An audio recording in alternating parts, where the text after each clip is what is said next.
ஒரு திருச்சபை வளர்ச்சி அடைய வேண்டும் என்றால், நம்மளுடைய குடும்பம் வளர்ச்சி அடைய வேண்டும், நம்ம எல்லாருக்கும் ஒரே இருதயமாக இருக்க வேண்டும், ஒரே மனமுள்ளவர்களாக இருக்க வேண்டும். அவன் கபடற்ற இருதயமாக இருக்க வேண்டும், கல்லான இருதயமாக இருக்கக்கூடாது, அவன் சதியான இருதயமாக இருக்க வேண்டும், குறை சொல்லுகிற இருதயமாக இருக்கக்கூடாது, மற்றவங்களுக்கு உதவி செய்கிற இருதயமாக இருக்க வேண்டும். எத்தனை பேர் ஆமென் சொல்றீங்க?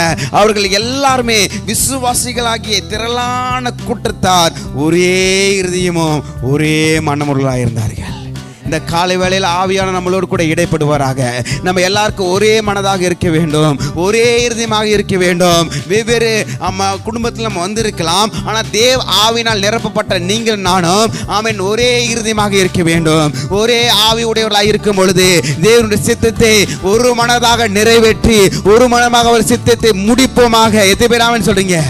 ஒரே இருதயமாக இருக்க வேண்டும். ஆண்டவருடைய கரங்கள் நீட்டு கேளுங்க.